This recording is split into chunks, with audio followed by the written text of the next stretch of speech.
Good evening, everybody. Hi, my name is Hannah Holmes, and I'm on the Startup Week Student Executive Committee this year. I'm here modeling one of the original designs of our next speaker, Kathleen Tesnakis. Kathleen has been a pioneering force in the green fashion movement since 1996. Founder of Ekologic, Inc., Kathleen has transformed over 16 tons of post-consumer woolen garments into revisioned wearable art. Her company recycles post-consumer cashmere clothing into products that inspire eco-conscious living and empower self-expression. Spreading the word about recycled products and green living is Kathleen's passion. The title of Kathleen's talk is Upcycling Clothing, an Entrepreneur's Journey. Please help me welcome Kathleen Tesnakis. I'm Kathleen Tesnakis, and I'm an recycling fashion designer and manufacturer and entrepreneur. My company, Ekologic, produces clothing and accessories by recycling post-consumer materials generated by my New York community. Specifically, we give new life to previously loved cashmere sweaters by elevating the fabric into new designs. Today, I am excited to talk with you about my journey as an upcycling entrepreneur. Stuck in an airport as a child in India, I discovered the color purple. I began to visually play with this massive velvet curtain dangling in front of my eyes, changing the color purple hue in my mind from violet to a ruddy brown. Little did I know this skill would be a gift used in my everyday adult life, finding beauty in random bits of fabric and combining them to create new resonance and echo as an ekologic. Seeing color vibrations set the stage for my success in creating products by recycling cashmere sweaters. Our products have been in the homes of early adapters since 1996. During the past 27 years, I've made hats and accessories worn by monks and rock stars, been in the fashion pages of the New York Times as most notable by Ekologic, and have had work featured on the cover of a national magazine, Organic Style. These are a few of the honors my company has received over the years, the most significant being the dedication of our customer base, who are choosing quality over mass production, local versus imported, and eco-minded versus fast fashion. Our customers have taken us around the world with them, documenting ecologic sightings in San Francisco, New York, Switzerland, Japan, and even Antarctica. Creating high-quality artistic products that reflect the eco-ethos and personality of the wearer has allowed me to follow my love of textiles and be a partner in change. As an entrepreneur, you will use every skill you possess, every strength, and all your weaknesses will be revealed as you walk this path, peeled back like an onion for everyone to see. To be an entrepreneur, you must be brave, unbreakable, steadfast, honest, authentic, and most of all, passionate about your business. According to the New York State Department of Environmental Conservation, in the United States, textile waste is one of the fastest growing waste streams, with the average person throwing out about 81 pounds of clothing each year. While the US recycles around 15% of post-consumer textiles, 85% of our used clothing and other textiles end up as waste in landfills and incinerators here and abroad. The equivalent of one garbage truck full of clothing is burned or dumped in a landfill every second. When I first came across this data, the figure was 1% of post-consumer material was recycled, with 99% being landfilled or incinerated. Well, there has been a lot of improvement in the stats. You can see we have a long way to go before we fully embrace the concept of circularity in the textile industry. Instead of being re-envisioned, our trash has been traveling the globe out of sight and out of mind for generations. It is time for us to close the loop and change the methods of production to include circularity and create effective plans to regenerate waste. Reading these statistics put a fire in my belly. That flame led to an idea which gave birth to my company. What if I could change consumption by creating recycled products that were practical, stylish, in fashion, and desirable? I was bitten by blind passion and dove into creating my circular design company and system, Ekologic. Fashion is not frivolous. It is a form of communication that identifies tribe, celebrates the individual, uplifts the community. It is a source of physical protection and comfort for our bodies. Wearing an item of clothing alters the wearer's physiology and psychology by providing a feeling of well-being, enhanced mood, confidence. It can boost your productivity, express personality, and provide a sense of pride. Our customers often relay stories about their experience of wearing ekologic, describing these very same concepts, from finding a best friend, experiencing the comfort of healing in cashmere. We've taken many people through chemotherapy in our hats, and the fabric itself is very grounding and helps with the healing process. Our work acts as a body stabilizer, a mood enhancer, and connector of like minds, and a seemingly simple yet powerful object of everyday activism. Our products carry a message to inspire change. Today, there is real hope. The good news, designers and manufacturers such as Patagonia and Eileen Fisher are upcycling dead stock for their collections. Recycling textiles is no longer stigmatized. You can actually wear things from the thrift store. Consumers are demanding alternatives to fast fashion and are conscientious about preventing textile waste. People like you and me are using our funds to support local businesses and charities rather than behemoth retailers. The secondhand clothing industry is booming, with online sales experiencing 70% growth from 2019 to 2021. New platforms like Poshmark, ThredUp are reinventing how we consume. In fact, you can even rent clothing today. Mending has also become a new rage. The reuse of our post-consumer materials is now seen as a necessity. Let's work together to capture the remaining 85% of textile waste so these materials can provide social, environmental, and economic benefits for everyone. As I tell this story, I realize that it seemingly comes together too easy.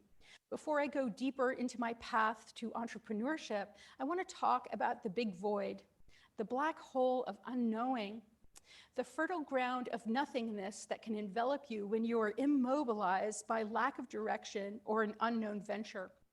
Often, fear sneaks in and steals your precious creative energy. This, my friends, is your most fertile ground. It takes patience and openness to find the right path. When you're in between, enjoy the space of complete darkness. It is the place where your unique genius resides. A spark will happen, the path will be revealed. Giving yourself grace while you learn to connect with your muse is the most direct action you can take. You may not have all the answers, but that darkness that envelops you reveals that you are on your way. Before I was triggered by the statistic of only 1% of used clothing being reused, I was in this described void, trying to find my path in the world. I kept questioning, how could I be a designer when the world was drowning in our overconsumption and textile production worldwide was harming the planet and its people? And then it happened. The opportunity to follow my passion and fulfill my soul calling came in the form of used sweaters. Equipped with my Bachelor of Science in Textiles, I fell in love with recycling wool, even though family and others found my idea a bit off-putting. I mean, it was 1996, by the way. So it was clear to me that upcycling wool sweaters was a vehicle I could use to change the world. No small goals for me. Give me obstacles, say it can't be done, and I will be there in a hot minute. My muse had spoken clearly. And so I dedicated my life and creativity to exploring green living and founded Ekologic Clothing and Accessories to upcycle textile waste and to inspire others to be eco-conscious. I dove onto the path of a bespoke clothing and accessories designer. Not all entrepreneurial ideas are timely or accepted. You must be prepared for the naysayers and be thankful for the early adapters. When I began recycling, the idea of recycling textiles made people uncomfortable.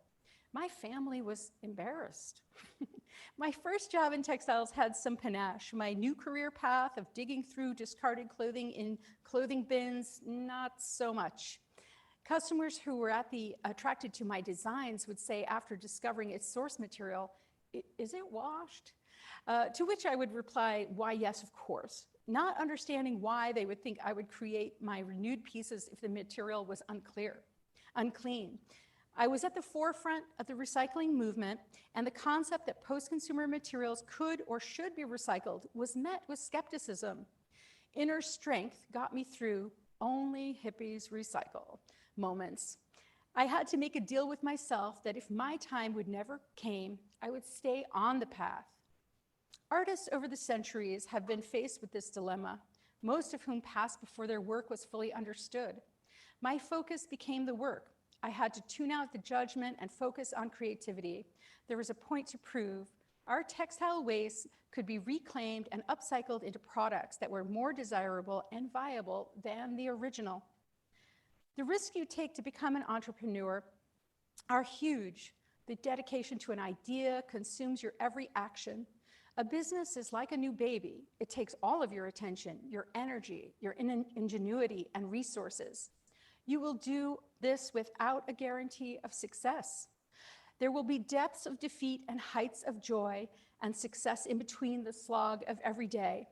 You will know exactly what to do in one moment and question everything in the next. I call this riding the dragon. You will reinvent yourself and the business plan innumerably. So get to know your muse and design the life that you want to lead. So what does ekologic do and how does it serve its people? Let's start with my manifesto. I upcycle textiles so that I can provide quality, comfort, healing through clothing and accessories. Healing the planet by recycling textiles and eliminating reliance on virgin materials, healing people through connection and individual expression. I empower individual voice by creating diversity through products that reflect all of humanity. I reconnect people to their bodies and personal impact by teaching about natural fibers, eco-fashion, reuse, and spreading my passion through quality recycled products. Could I have recited that to you 20 years ago? Probably not. Through the years, I have grown to articulate the message. What I understood in the beginning was this: if I wanted people to care about recycling and the state of the planet, I needed to make it fun and engaging.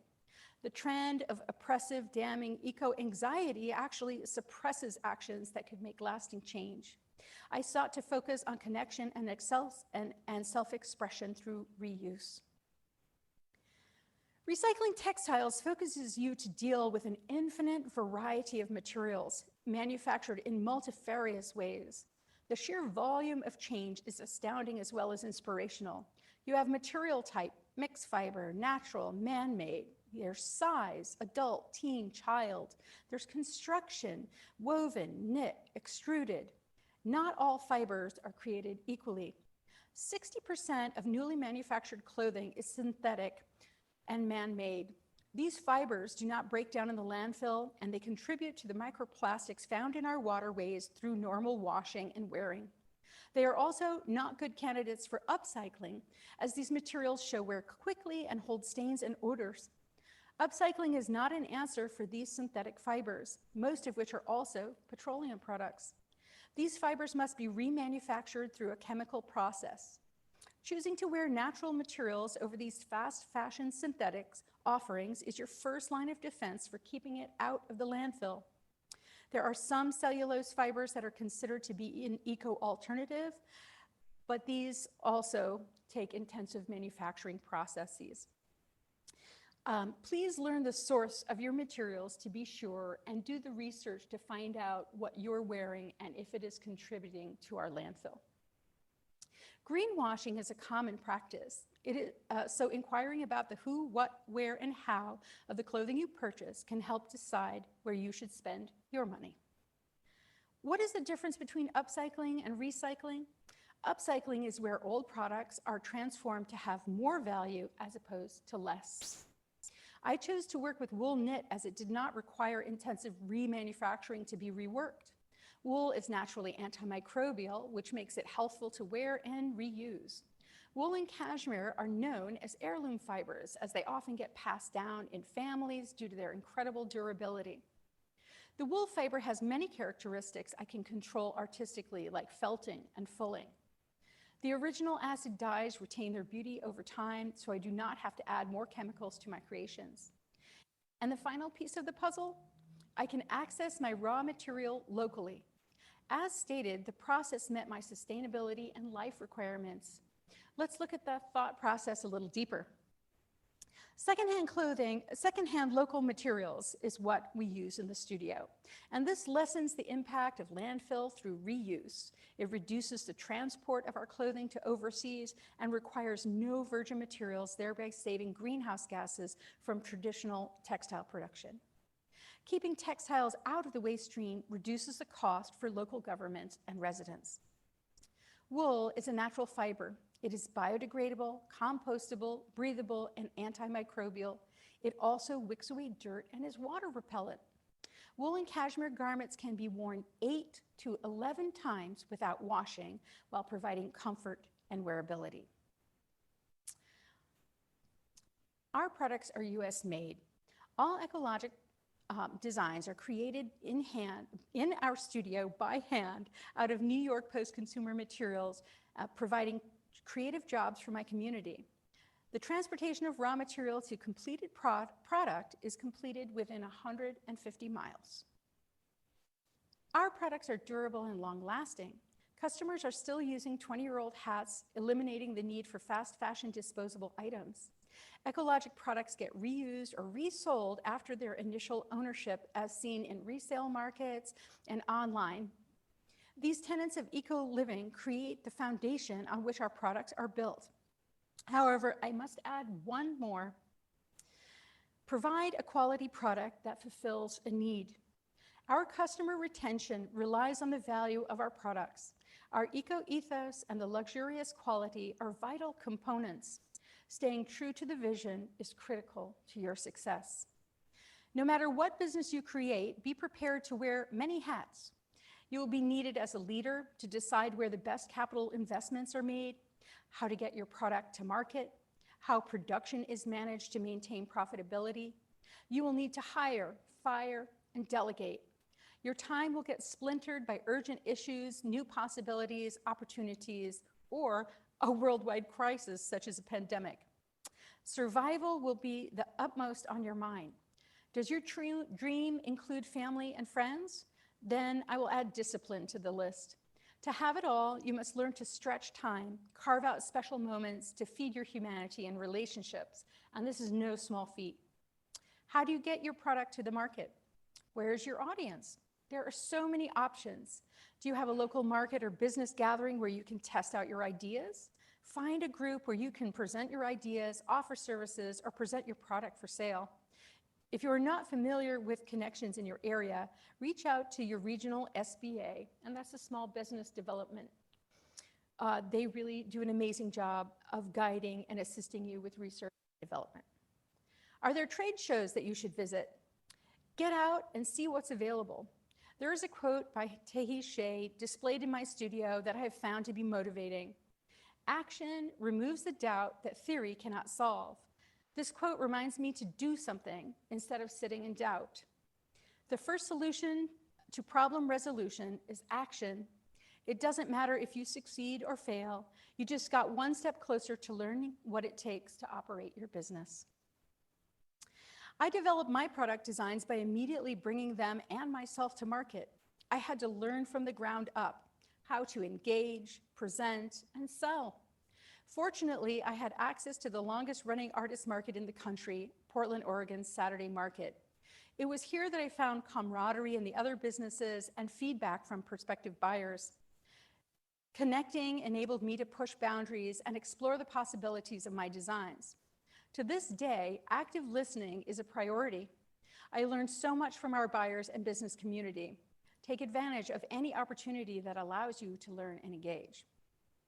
After vetting my product and business concept, I set my sight on wholesale and national marketing. I applied to wholesale shows in New York City and began preparing line sheets, wholesale terms, and press packages. In hindsight, I should have been working on production costs and financial viability. But hey, growing a business takes experience. So why do I bring this up? I went to the wholesale shows. I landed a 14K order from Anthropology right out of the gate. I promptly went home to my attic and worked 10 to 14-hour days for weeks until I produced the order, which sold swimmingly in their stores. I always say, you pay for your education one way or another. My numbers didn't cover profit, and I had to substantially increase my wholesale prices the following season. Change is the one constant that you can count on in business. If you have the idea that you will figure it all out, do yourself a favor and chuck that concept right out the window. When you become a business owner, you commit to everlasting change. Prices go up, vendors go out of business, world economies crash, pandemics happen. In these circumstances, a pivot may be in order to provide the solution. A pivot in business is a change in the strategy or direction, usually in response to new information or to adapt to market conditions. Pivots can be small, like a price increase, or bigger, like a change in business model. In 27 years, I have had to pivot a number of times. Our first major crisis was 9/11. My work was featured on a national magazine, Organic Style. It was found in grocery stores, airports, in the windows of Barnes & Noble, and they even showed an image with my hat in it on the Today Show. Little did we know that our success would come to a crashing halt just after the Twin Towers went down. Orders got canceled, shops closed. I was suddenly and unexpectedly in debt. Part of having a business is reading situations clearly. Times change, you change. Being bold, proactive, and observant to the world around you is like life insurance for your company. We survived that crisis and then began to thrive again. How did we do it?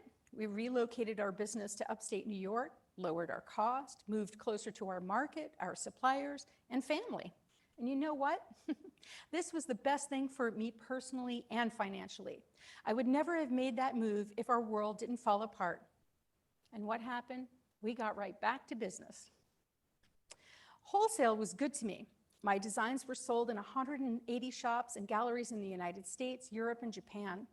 We were providing an alternative to the take, make, waste linear economy. My work hung with Helmut Lang and Diane von Furstenberg. I created clothing and accessories and collections for Beams of Japan and museum gift shops from San Francisco to New York. I loved our Japanese buyer as they revered my ability to fill their orders with as a one-of-a-kind recycling artist. They expected variety, but trusted me to create enough sameness to offer their customers one in each size. A buyer once teased my husband, Charlie, says, "I don't know if it's me or your wife, but somewhere in here is clearly crazy. I just purchased a huge order of accessories and you're telling me that you won't know what they are until they are made." Well, yes, that's how it goes in our world of recycling. For 12 years, I made custom collections of our recycled products for individual retailers, each collection specifically fine-tuned to their customer and their aesthetic. It became clear to me that another change was in order. As a designer and manufacturer producing one-of-a-kind wearable art in an arena of mass production, I needed a change. I wanted to be a better recycling designer, and that meant shaking off the constraints of wholesale and going back to my roots of direct sales. The world was ready for my kind of grassroots activism, and I was ready to inspire and educate and build a better version of my circular design system. My years of wholesale have provided enough exposure that I could change the course and still have an engaged audience. I returned to juried art shows, reinvested in my website, focused on upcycling all of my material, not just the colors deemed saleable by others. This freedom to be truly creative and responsive to my material is the reason we are whisker close to zero waste today. Being directly connected to our consumer is greatly satisfying as they carry the thread of our story with them and share our passion with the world. On the business side, selling direct provided the extra cash flow to be more profitable. Our product is labor intensive and costly. My altruistic instinct wanted everyone to be able to afford ekologic. However, this is an unrealistic goal. I previously had struggled with profitability in our wholesale model, keeping margins too tight and making sacrifices that were unsustainable. Your business is there to serve you and your community. Get comfortable with money. Take care of yourself. Without you, there won't be a business. Know your cost of goods. Calculate the insurance, your tax burden, the wear and tear of equipment, your fixed costs like rent and utilities. Make sure your costs are covered and then some to protect your company from the unpredictable. Set up separate accounts for taxes, operations, profit, and most of all, learn to make money before accruing sizable debt. Business advisors will tell you many things, and they are truly valuable to have on your side. However, there are some things you must decide on your own, and one of them has to do with scale. When you design your business, take your desired lifestyle into consideration. Are you wanting your business to be stratospheric or sustainably comfortable? I want to drive home the all-consuming nature of owning a business. It is up to you how to develop your goals.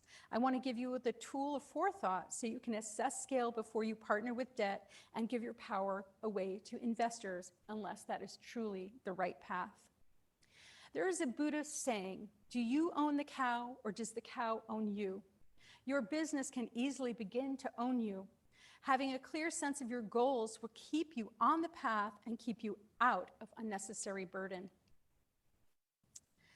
Developing your ideas around circularity, regeneration, and sustainability will keep your business viable in the future. As stated by the Ellen MacArthur Foundation, the circular economy is a system solution framework that tackles global challenges like climate change, biodiversity loss, waste, and pollution. It is based on 3 principles driven by design: eliminate waste and pollution, circulate products and materials at their highest value, and regenerate nature. By shifting our mindset, we can treat waste as a design flaw. Our planet can no longer afford the effect of our current linear take, make, waste model. Sustainable development meets the needs of the present without compromising future generations' ability to meet their own needs. At ekologic, our scrap waste creates the inspiration to develop new products. We recently had a backlog of cream and camel cashmere. I was unable to sell this material until creating a design that gave this color extra value. Funneling material into the right design resolved a waste issue and created a brand new customer favorite, our beret. This commitment to circularity and zero waste has led me to develop a series of products from our trickle-down system where scrap waste is revisioned. One of my favorites is the Mosaic series, where scrap waste is collaged with thread to give undulating texture and color contrast. While it is costly to store material and labor-intensive to recreate, our commitment to providing a process where waste is transformed has continually provided us the means to communicate our passion for creating treasures out of waste. Be a change maker. Embracing circularity and sustainability in life and business will lead us all to the changes we need in order to stop the abuse of our planet and its people. Whole industries like the textile industry will respond by altering their practices to capture your spending power and attention. You have the power of change. Choosing to act according to these tenets of sustainability will enrich your life and save the biodiversity of our planet. I hope you will join me in our daily practice of acting for the betterment of future generations by buying local, reusing, repairing, refurbishing, recycling, and supporting companies that reflect your values. I'm going to thank you very much, and if you have questions or would like to hear stories, I'm happy to do that.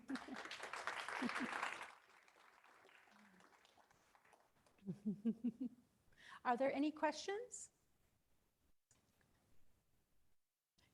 I was wondering if you could tell us about some of the traveling that you've done in different cultures, kind of appreciation for what you do.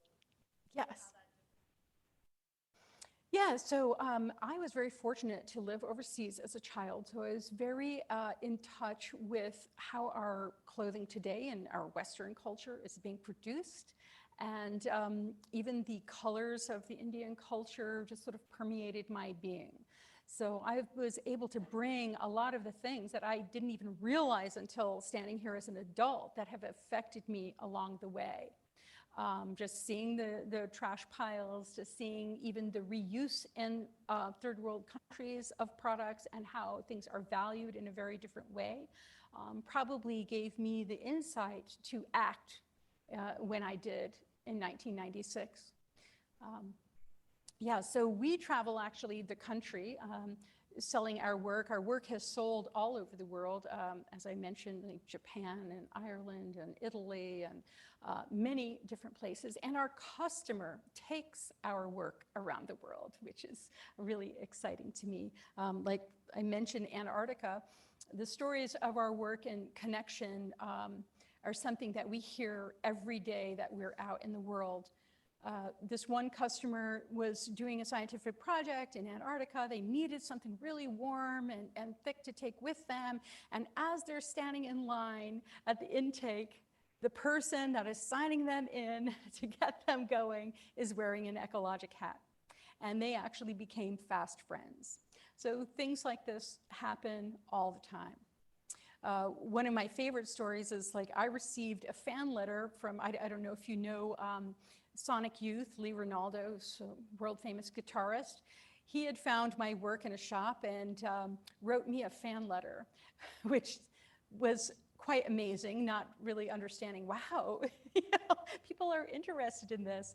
And we became fast friends, and they, in their last press junket, he wore one of our Lee's sweaters named after him, because I designed it for him, and our hats all over the world. Our customers have taken us, like I was just mentioning, last Valentine's Day, which happens to be the day I attribute to starting my company.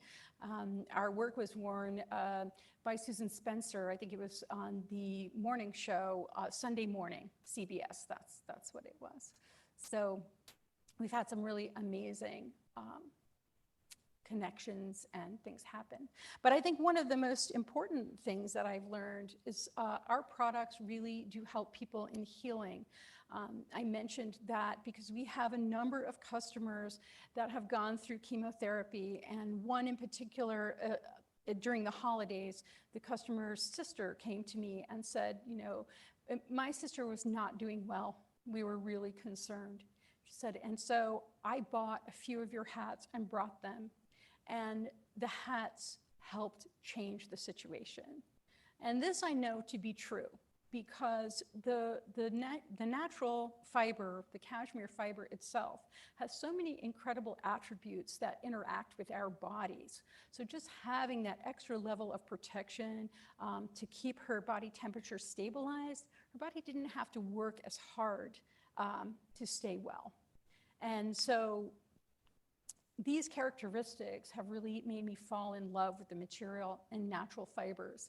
And I feel like today, people don't necessarily think about their bodies, their skin, as being your largest organ. And we really should be thinking about what we're putting on them and also what we're putting into the landfill. Yeah. Yes?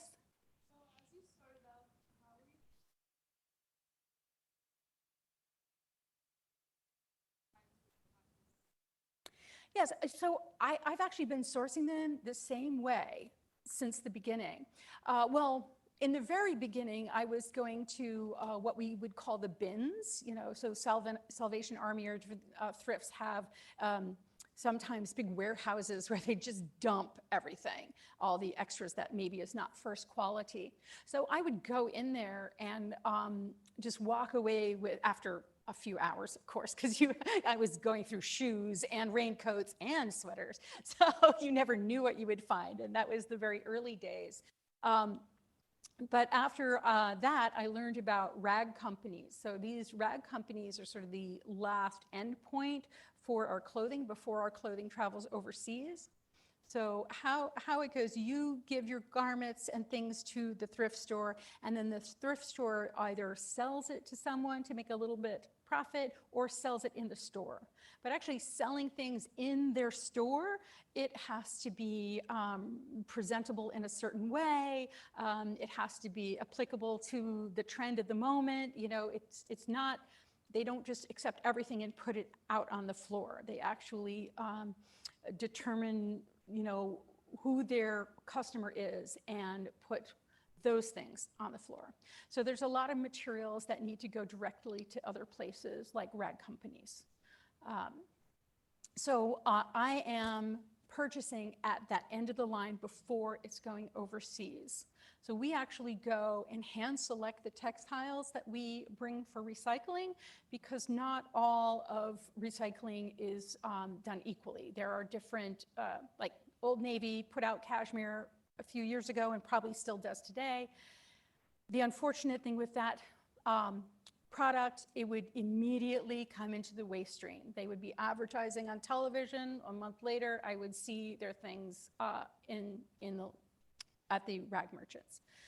So did I answer that effectively? Okay. Right. Yes. Before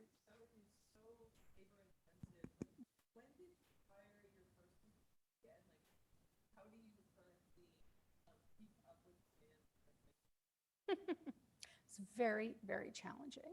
And I was telling Nicole a story how there was a point that I needed to bring my sewing machine to an event because I had sold out of product. And our culture is very uncomfortable seeing me labor because, you know, it's not supposed to be done here. we're not comfortable seeing it. And we know through fast fashion that abuses are happening around the world. So it actually embarrassed people to see me working in front of them. The customers that weren't embarrassed were my Japanese customers really valued being able to put the colors together and work with me right there in the moment. And there is a wonderful story that I like to tell. My other great customer of that moment was none other than Alexander McQueen. Now, I didn't figure this out at first because this really cool gentleman came up to me and said, you know, what are you doing? What's going on here? And I was like, I'm making mittens right here. So you can pick your colors, I'll put it together, and boom. So I actually made a pair of mittens for Alexander McQueen, and being the good designer that he is, he came back the next day to have them slightly adjusted. so yes. Did I? Okay. I get distracted sometimes. I'm so excited to be here with you. Yes.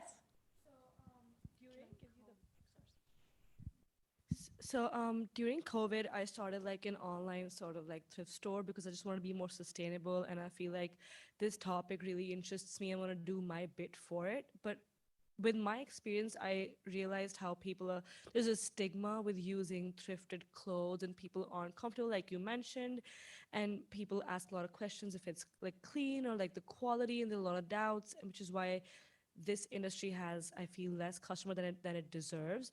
So my question is, since you started, I'm very sure the stigma has like removed or like gone to a certain extent, but what has that journey been like, and have you tried to remove that stigma, or like how has that customer's point of view changed during this journey? Yeah, the customer has changed tremendously. You know, as I mentioned, you know, we were really educating. We were, you know, being a disruptor so long ago, and that took a lot of courage, I have to say, because people, I felt, they just didn't understand. Today, the industry, the used clothing industry, is growing by leaps and bounds thanks to all of you, and that stigma is very much going away. So I do not feel that today. I have to say, through COVID, obviously, we weren't able to get material because clothing couldn't be transferred. And also we couldn't travel, so that was a very interesting time period. But after that, this last year, when I went to my events, what I found is that the population is really ready. They want to support. They are so happy to have beautifully made products that they can live their values. So now is the time for business like ours. And they're happening everywhere. I mean, the thing that I noticed, like in the beginning, polyesters were not recycled or reclaimed. They hadn't developed the technology for that. The technology is developed today and being, created around the world. There are so many exciting things happening in sustainability, in fashion right now. It's a necessity and it's urgent. It is very urgent, where we didn't have the urgency before. So go thrifting, transform things. People are really accepting. It's so creative. The fashion is going to be impacted in a major way because people are really getting expressive with their clothing and finding that sense of identity and pride with what they're wearing. And thrifting is going to help that. And recycling, having more designers like myself that can offer you things that are made locally. I would love to see that. I mean, during the pandemic, there weren't enough people to sew masks, people that could create things anymore. So I think we're really going in a very interesting direction where some of those stigmas will be eliminated. Yeah. Yes.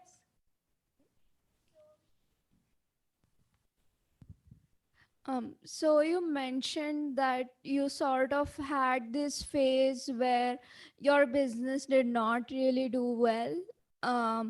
So how do you deal with that feeling, with says that like this is everything that I have, this is every effort that I've put in, and this is failing. So how do you deal with that sense of failure? Yes, well, you have to fail in order to succeed. And that's a really important thing to know, that even when you are in those moments and you feel like you're failing, you're not, you're just finding the path. And that experience of selling at Anthropology and then later calculating the process, how did I do? Did everything come out the way I had expected it? No. It didn't, because I was very conscientious that I wanted to be affordable. And I wasn't myself at the time, as an independent artist designer, I was living on very, very little in order to make my dream come true. So knowing what my financial position was really clouded my vision as to what the price of my product should be. So that's one of the reasons that I really talked about, price your things appropriately for the life you want to lead, not your situation at that moment, because that's not going to help you. You need to thrive. Yes? If you price your stuff too high, then you're going to lose sales. How do you determine what is like the sweet spot for your prices? Well, I mean, it's a risk, but I would rather price high and give a customer discounts and find the right spot. That really comes through trial and error. You have to know your numbers. You also have to know. I mean, I like to do things very in a very ethical way. Like doesn't matter where you find me, the price is going to be the same. So you could be at a really exclusive event and find my work, and some designers would say, especially if you're doing one-off pieces or a smaller company, oh, you can price yourself according to location. I don't really believe in that. I believe in knowing your numbers, doing what is going to create a sustainable life for yourself, and targeting that way so my people can access it wherever they are. But there's a lot of different philosophies in that. Yes. This is kind of a follow-up to that and a question from our Zoom audience. Do you have any plans like in the long term to make more affordable products or change your prices, or maybe like a more affordable line? Yes. Now, my work does not lend itself to that. There's a couple of reasons. If I wanted to mass produce and I partnered with a bigger company or somewhere that could help us grow to that level, working with the cashmere material, our pieces still would not be affordable to everyone. It just happens, you know, when you're looking at a cashmere goat, and I don't know if you all know that cashmere comes from a goat that lives in the Himalayas, but it does. And one of the properties of this particular goat is that it can withstand extreme temperature changes. And the fur that or the hair actually, the hair that we use to spin our yarns is only coming from a very specific place. It's not the entire goat. And a one-season brushing of that goat fills about a sandwich bag full. Okay? So it's very, very little. So making, you know, affordable cashmere is impossible. Cashmere is an investment. You have to think about that 8 to 11 wearability that you get and the longevity that you get. The sweater that I'm wearing today is 8, 9, or possibly even 10 years old. It happens to be one of my favorites. I have others, but I still love it. So if I use different materials, we can make more affordable things. Yes. That's somebody else that also had a question. So my understanding is the part of like your company is making unique clothing. But do you ever like have people like they like see something that they liked and whatever like advertisement and they're like, oh, I want this one. And you're like, that was only like, we can't make that same thing again. And how do you respond to that? Okay, this happens to me all the time. In fact, sometimes, you know, our website even has glitches where if someone has something in the cart, it might mysteriously pop up and somehow they're able to sell it. I still have not figured that out, but it happens. So how do we deal with that?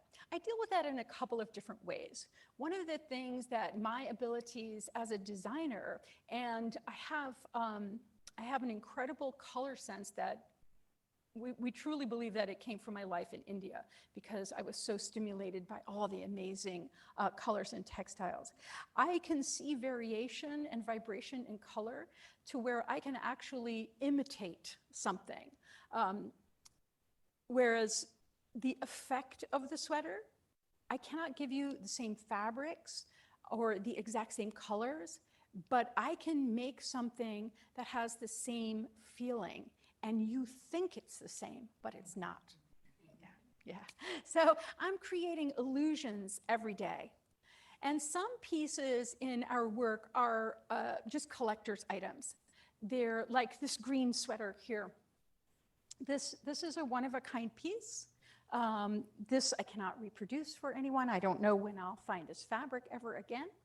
All of our pieces are one of a kind.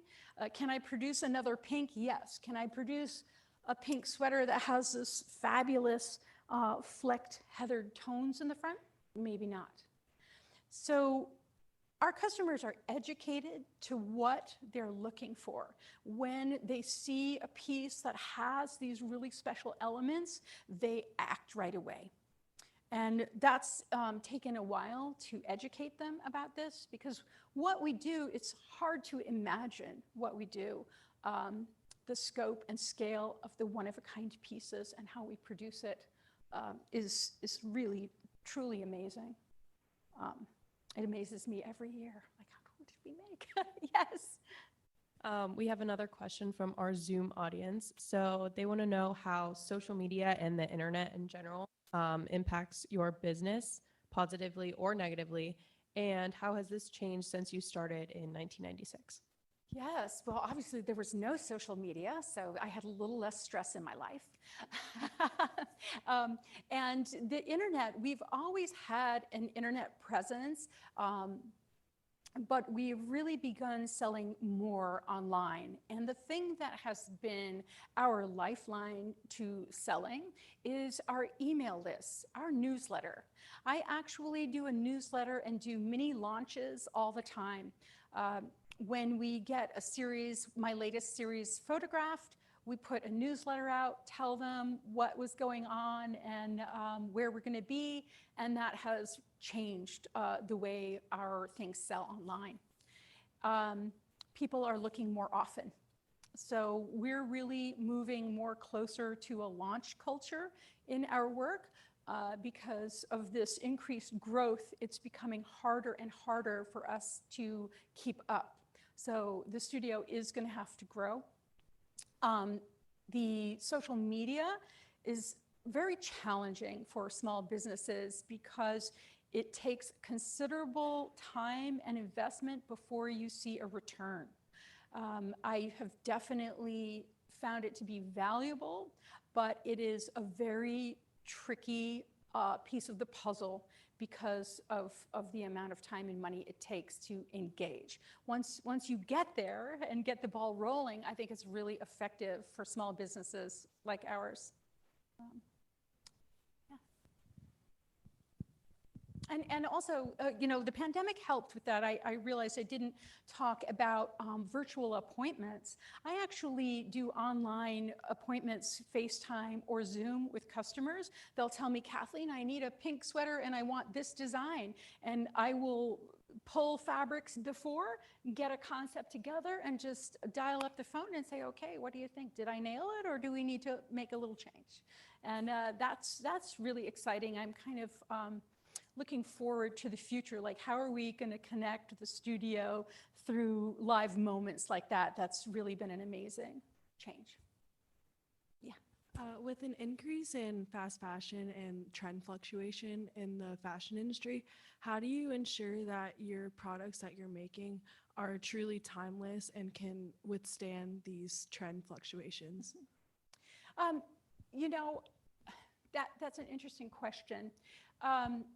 I have a particular aesthetic, and it's been said about that aesthetic that it is kind of classic and timeless. So that's my natural inclination to be of that style. My next collection, my next series of designs, because when I make a series of designs, that acts as a canvas, and then I do these one-off interpretations of that canvas to create the products. My future designs, I am not sure.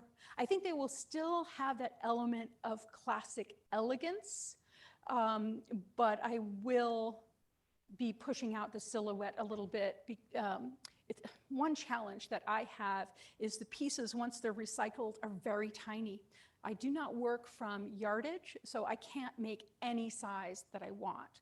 So in order to really be inclusive and size inclusive, I have to come up with different designs. So that's my next goal for myself, is to really address that. And every time I design something, I am addressing, you know, a physical attribute or a need of my customers. So my question is, you know, how after some point of being an entrepreneur and then following your passion, things get so technical because you said that you have to like wear all these different hats and do everything yourself after a certain point. So at what point did it get so technical? Like, did you have to like research on your own level to know exactly how sustainable this is, or how like technically how things can be perfected in your business? Because I know that at one point you would have been confused and be like, oh, I have to study this like a subject because things are getting complicated. So did that ever come up, and how did you deal with that?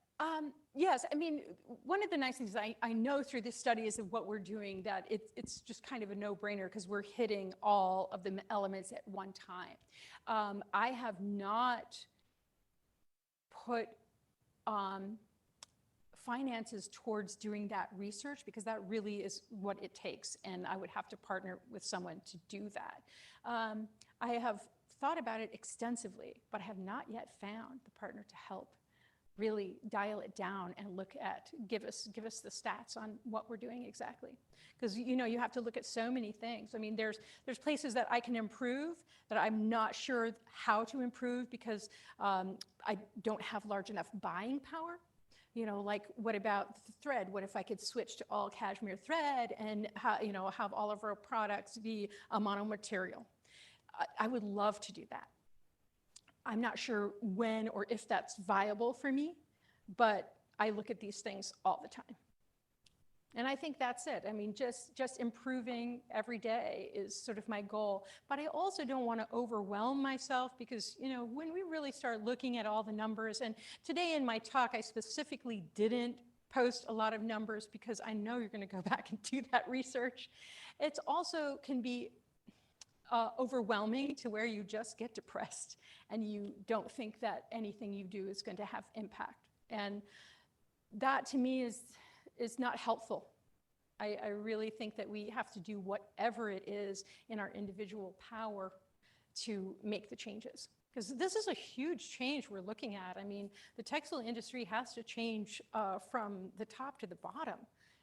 You know, they don't even know how we're going to get the textile industry to change. So it's really you guys, you know, we're thinking about new industries, new way of producing, new materials. Even the rayons and this and that, you know, they're cellulosic fibers, and they are better than the other petroleum-based synthetic fibers. But there's still a lot of problems with deforestation and what they're using as their base to create the cellulose fiber. Like eucalyptus is, you know, renewable, and that is a wonderful. There was a great article on this company called EcoCult that just talked about that. And if you all haven't heard about, you know, fashionrevolution.org, you should look at that, and definitely the Ellen MacArthur Foundation. There's so many wonderful things. There's another group called Common Objective. Common Objective is trying to connect makers like myself with large, small, in between manufacturers all over the world that are trying to have an impact to create sustainable fashion. All right, we have time for one more question over here, but I'm sure you'd be happy to answer questions after this session is over as well. Yeah. Hi, do you think it would have been feasible to go back to to consumer sales if you did not do wholesale for a while? Because you mentioned like a lot of your publicity was from just customers, word of mouth. I think it definitely helped me. You know, some of my peers stayed in direct sales, and that was really amazing for them. But the experience of dealing with international and national companies and really pushing myself, like if I didn't have to make series for these different stores, and especially the stores in the United States, they want a bestseller every time. Well, I'm a recycler. I think it's a bestseller, but I don't know what's going to happen out there in their store. So that was a lot of pressure, but it really was inspiration for me to become a good designer. And I wouldn't have wanted to miss that part.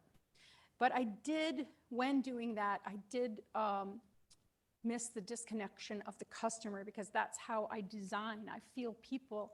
I feel color trend. I'm often in my studio. I'm known for, you know, starting to work in a color direction before the color trend comes out. And they go, oh yeah, you did it again. Yeah, because I like to feel the world, yeah, and respond directly to that. Yes. Thank you so much, everyone. And I can't wait to see what you guys create. And I hope you'll connect with us later.